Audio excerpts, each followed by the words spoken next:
Hello all, and now I wanted to do a two-for-oneer, if you will, since the Dewey video ran a little bit long. I usually don't like to go, over 30 minutes.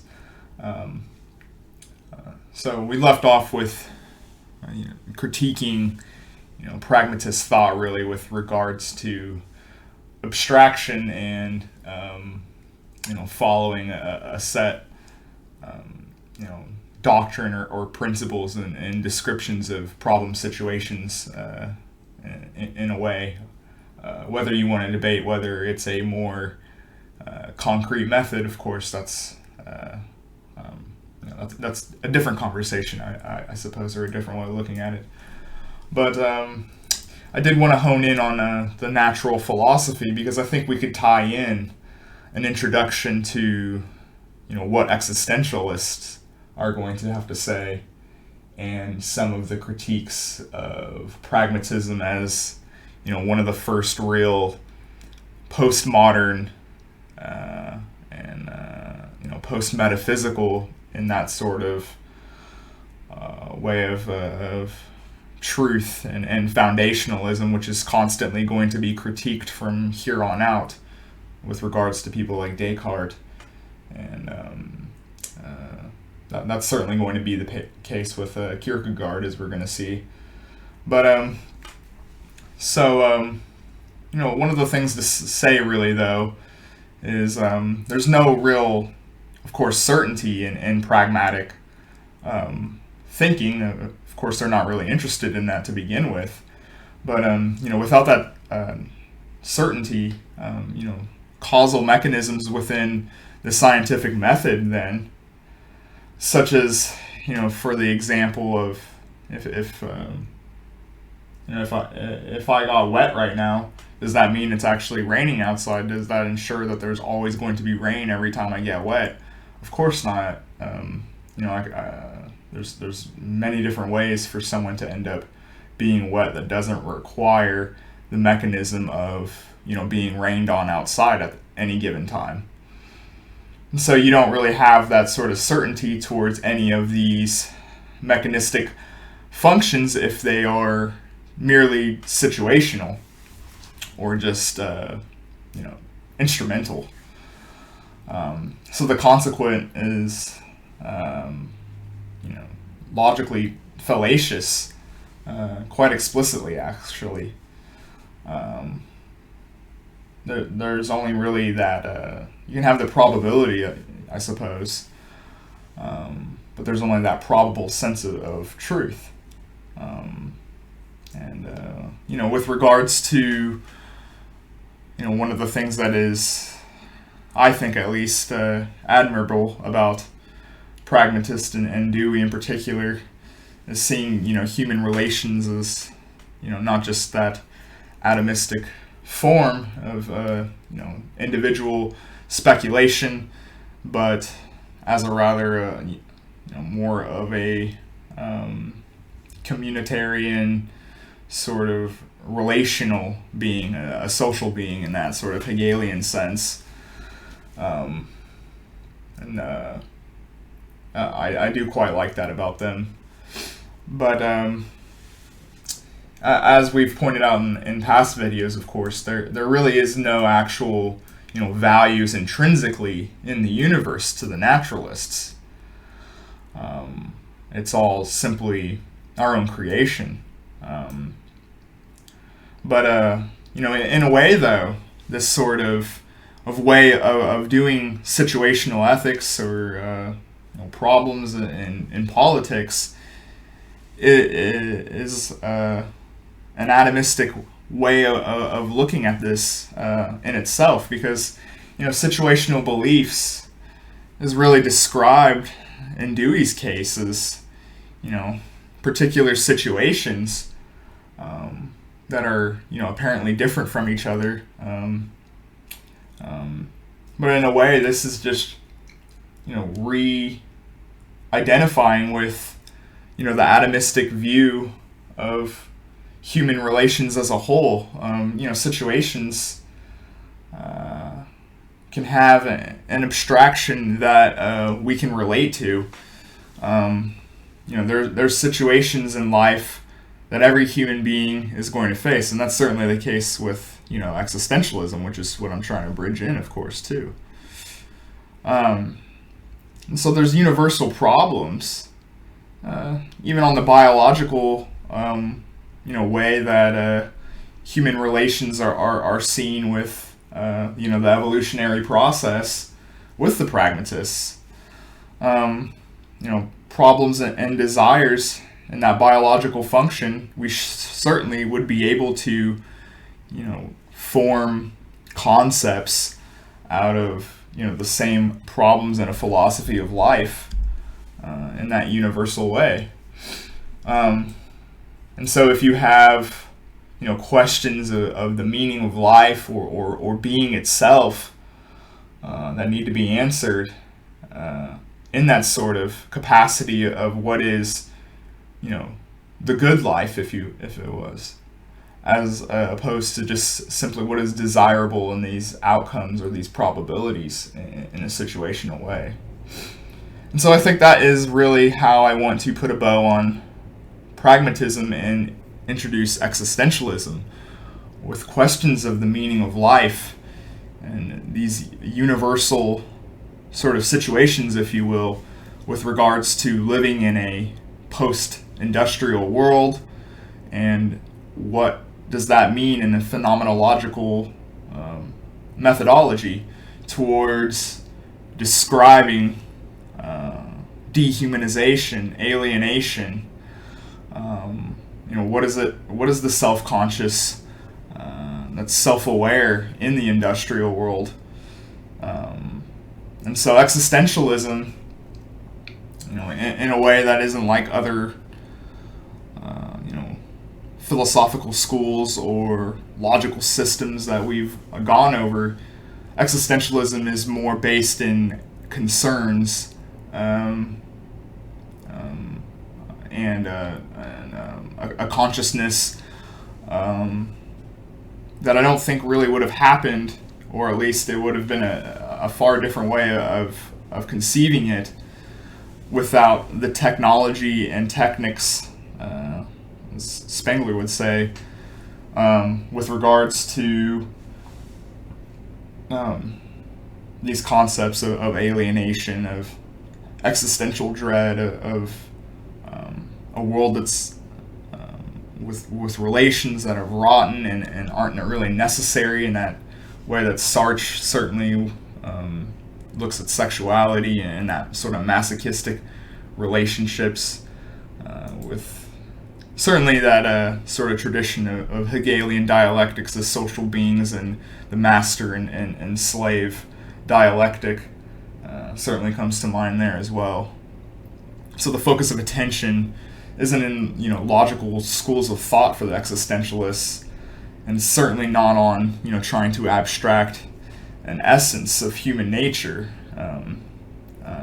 but it's of the existence of self-consciousness and the sort of description of what an authentic experience and meaning is.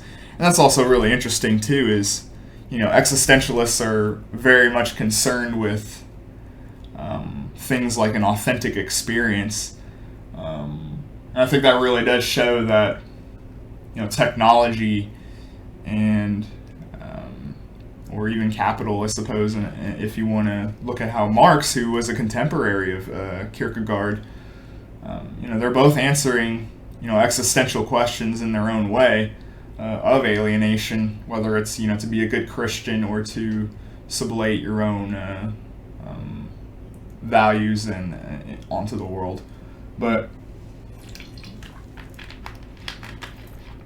that sort of discourse on authentic experience, I think that technology, there's something embedded within it with regards to how things don't really seem to appear as they really were before that technology was introduced. Certainly you could think of life before the latest piece of technology, and yet you can at the same time. I think that's something that really would resonate with millennials in particular, who had that sort of mixture of different childhoods, of not being so interwoven on the digital sphere as compared to the real world, and seeing how that those kind of worlds close, as Heidegger would describe it. We'll see.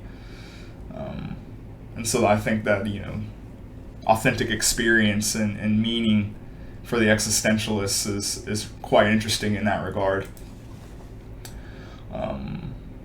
So descriptions like qualities of anxiety and dread, these are always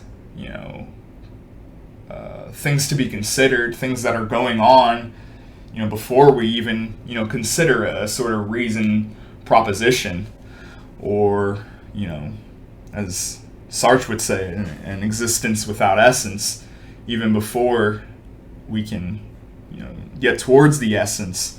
Those sort of qualities of dread and the problematization of being itself sort of presupposed in a way before our essence. And so descriptions and illumination of the mess of existence we find ourselves in, and trying to uncover what we truly are afraid of and fear out of life. Of course, that is one way of considering quite explicitly what each existentialist will have to say.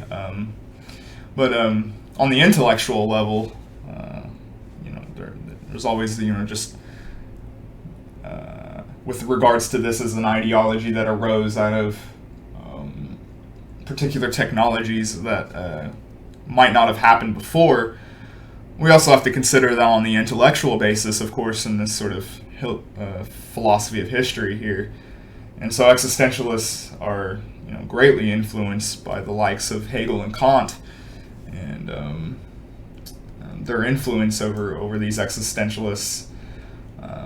You can see that Kant's Copernican, and sort of the world is conformed by what we bring, in that sort of inward creation or capacity to the world, those categories of thought that go into the human psyche. And so Sartre's big work on the transcendental ego, the self-capacity and structures of thought into the world, certainly is something that the existentialists are going to focus on if they're going to also presuppose things like anxiety or that sort of self-awareness of your own death, quite literally.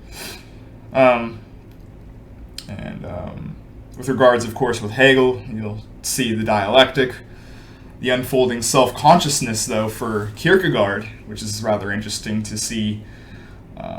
He clearly has a problem with the way the dialectic goes about,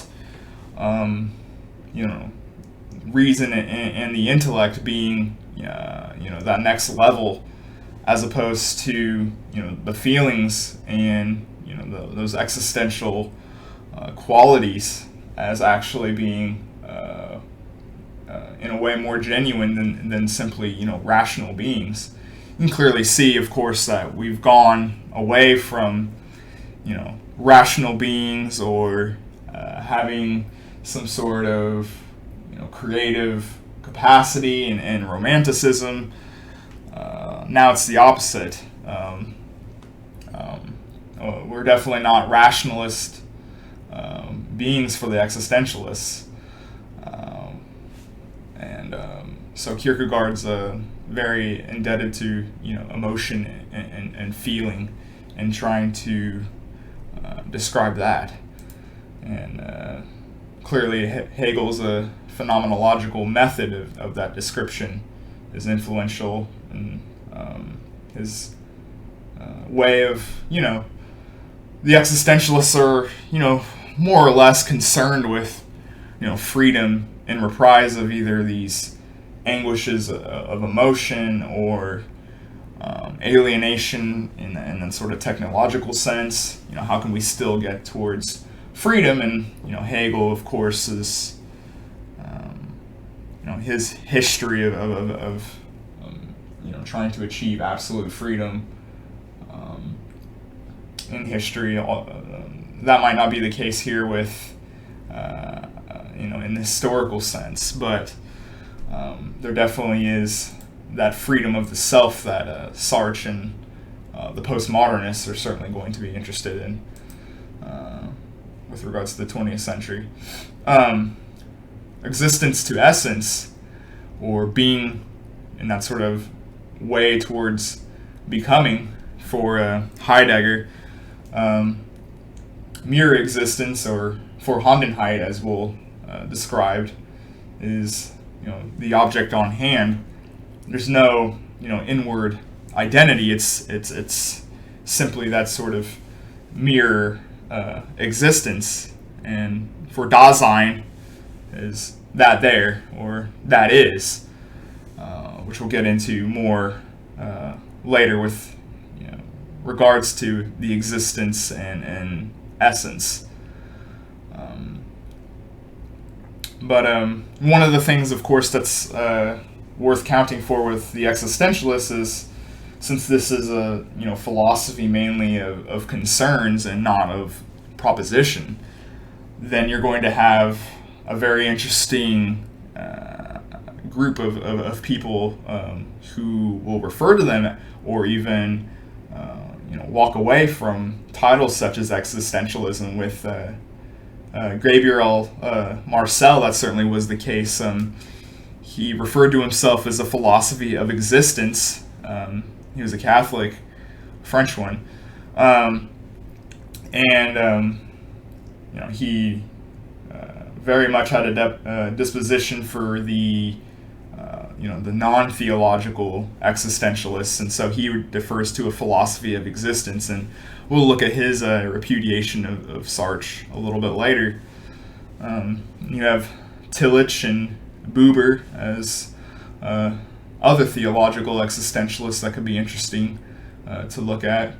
And then, of course, famously on the other side, you have Nietzsche, Heidegger, and Sartre as more or less the irreligious dichotomy.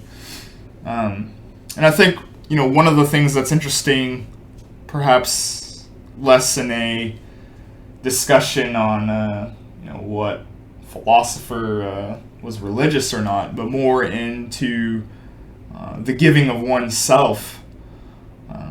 Sartre is certainly going to talk about the transcendental ego, and you'll see his, there's no synthesis for Sartre, or there's no meaning or purpose to any of this, whereas you can see with other existentialists, the giving of oneself,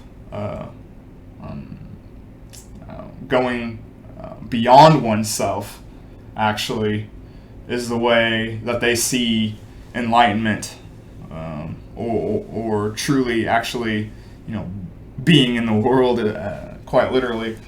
And you can see, of course, with Sartre, with being and nothing, and there's no discussions on love or commitment to any sort of relationship towards God, or even one's people. That certainly isn't going to come up very often, and that's why his dialectic, lien soi, nien soi, if I'm saying it right, in itself, and le pour soi, for itself, world as for me versus world in and of itself. And you can see, of course, with that Kantian influence there, the transcendental ego of seeing the world as you see fit, and the world for what it actually is. But in the end, of course, if it's only referred to in the self, you can see why Sartre would say that there actually is no synthesis in this world. Or there's, in regards to No Exit, his famous play, it's the antithesis without a synthesis that's presented. Whereas we talked about with Marcel. He has a play called Man of God, which also features three characters in a similar way. He describes, we have to live for others, and God giving of oneself for a meaningful relationship. That would be his synthesis. And now I wanted to perhaps adjust and hone in on the first thinker that we're going to really discuss, and this is because we want to kind of go in order with the schools of thought here, and that would be with Kierkegaard, even though his influence didn't come until much later, certainly with the 20th century. And I think you see the resurrection coming again, really, with the evolution of the internet as a whole. It seems a rather reoccurring theme in the last century or so, that you get this reoccurrence of existentialism every time there seems to be more technological capacity that is unfeathered, in that sort of radical changing of society. Certainly in the last 2 years, you would argue that there has been objectively such a shift in how society will operate going forward, or with regards to things that are simply just not going to come back from the prior. But so with regards to Kierkegaard,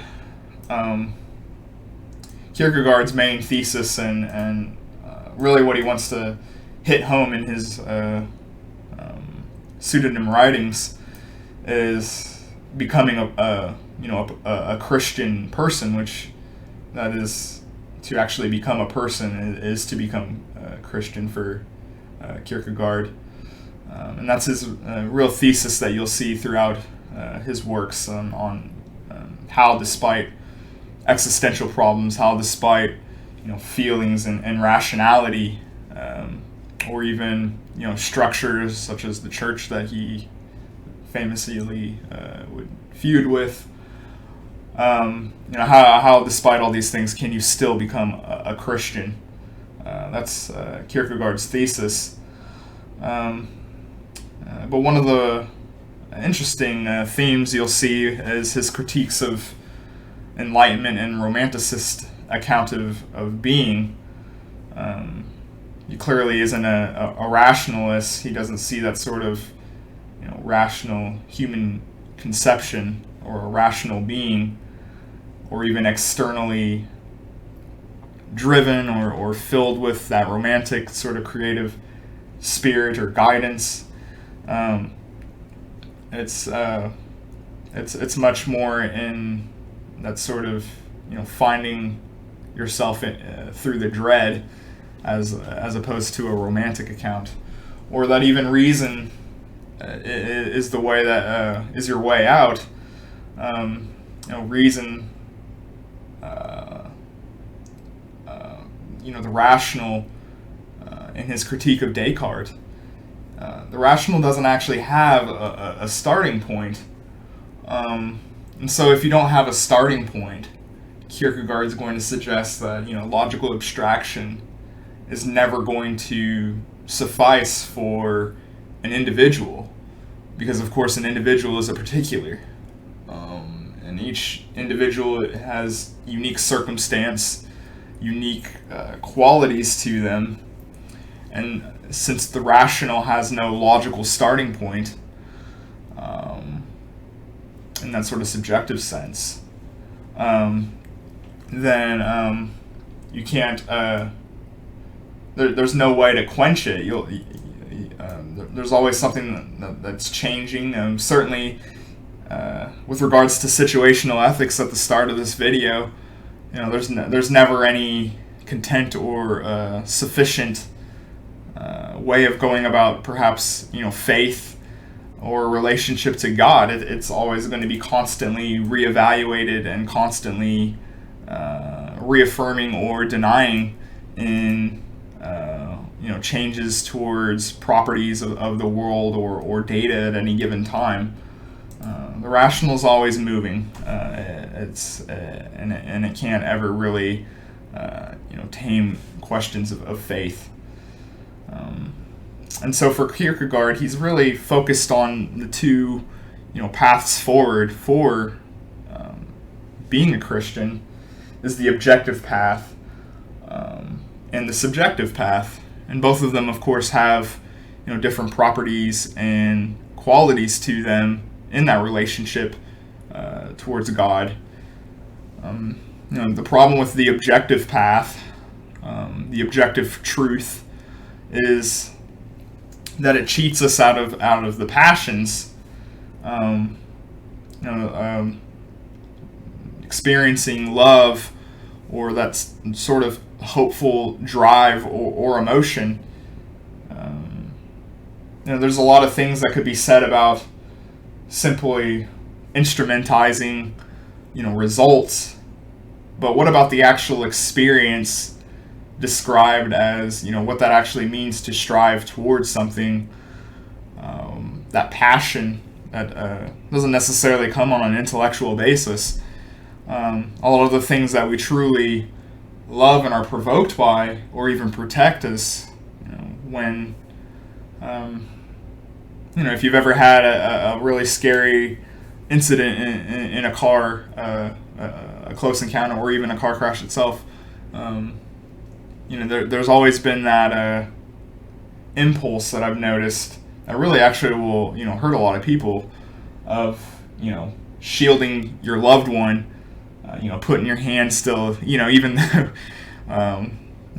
you have airbags or whatever, there's still a lot of people who, have that impulse to just, shield a loved one, in those situations. And that's sort of, that's definitely not on a rational basis, but you see that sort of passion and that love that exudes out of you and provokes you, even if it could cause you pain or something like that.